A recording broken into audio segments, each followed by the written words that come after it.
Airchecks.com. There was another guy that came in. It was called Tunson and the Hound. Everett Tunson, who is just retired on last year from the Miller Brewing Company. But Tunson and the Hound was a Saturday night gig also. Everett Tunson. You said yeah? Yeah, I didn't see that. I'm learning these days. Yeah, Everett Tunson and Tunson and the Hound. Tunson and the Hound. He had another guy with him on Saturday night. Ooh. That was before Wolfman Jack. Yeah, right.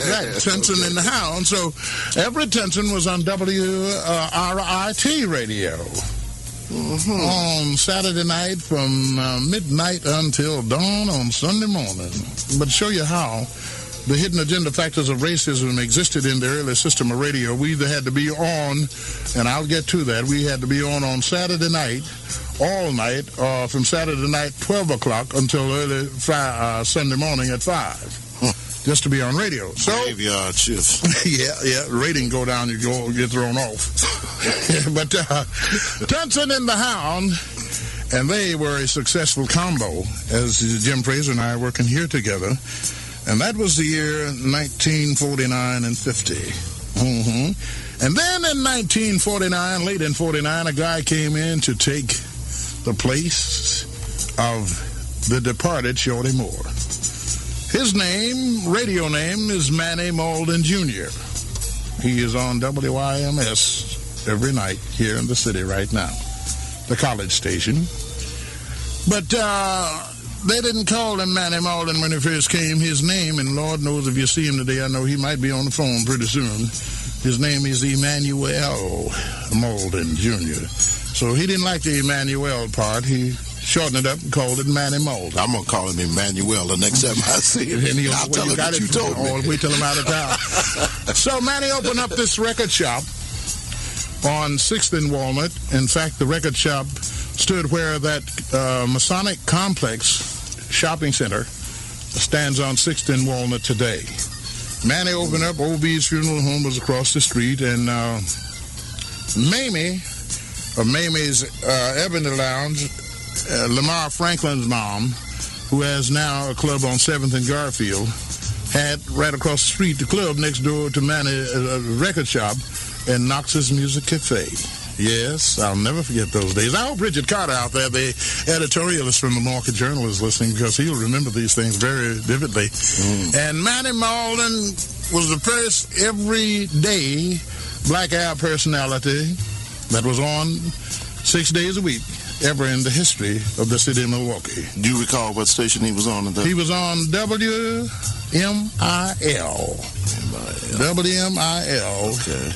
1290 on the dial, and now it's confusion in there because 1290 on the dial now is WMVP. Right. But it was WMIL, and the transmitter and the towers was in those days by the Manpower Building on Port Washington Road as you're going up I-43 on the freeway, and you see all of those flags. That's where the transmitter sat. Manny was on from 5:30 in the morning until 6 every morning. Half an hour? We had to be on before white folks got up and off before they arrived. 5:30 till 6 o'clock. This 1.5 hour. 1955 days a week. Man, that is a trip in itself right there. On quick and off super quick. Yep. That didn't make it. And Saturday morning, of course, we got a reprieve because white people didn't get up that early. So as a result, he was on from 5:30 until 7 o'clock. That's not much better, but I guess it was, it was something to look at, though.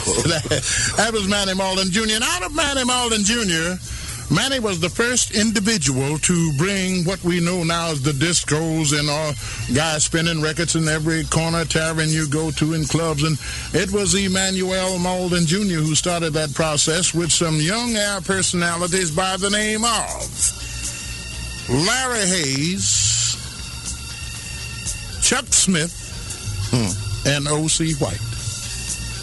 And I was the person that normally liked to do errands for Manny because he was then that day, and he is still today, a super nice individual as a human being. He has the curiosity of an alley cat, the patience of Job, and the tenacity of a British bulldog. So he does things well, Manny does. And out of that, those three guys, Manny Malden taught us all, and I think he did a fairly good job. Maybe that is even questionable. But what Manny did for us, Chuck Smith is at KKDA in Fort Worth, Dallas today, and he is Vice President and General Manager of KKDA Fort Worth, Dallas. And as I told you, I'd bring Ken Hawkins up again. Larry Hayes today is the General Manager, and he works for Ken Hawkins, who owns the station. And Ken was at, when Eddie O.J. was in Cleveland at ABQ, Ken Hawkins was at WJMO. He, too, was a disc jockey at the time. He now owns the station, KSS, in Atlantic City, New Jersey, all of that, over there where all the gambling is going on. And Larry Hayes had nerve enough to go over there after they started the gambling. He got 2 or 3, ask David Body, he's out there in the audience somewhere, I imagine this morning. He had 2 or 3 old race horses. I went over there to see Larry. Them horses were so thin, you could pour a can of tomato juice down their throat, and they show up like a thermometer. And he had some limousines that looked like they ought to have been of the vintage age. Don't go back and tell him I said that. But he got 2 or 3 old limousines that run to and fro at the airport. And Larry is doing extremely well in Atlantic City, New Jersey. So our hat goes off to Manny Malden Jr.,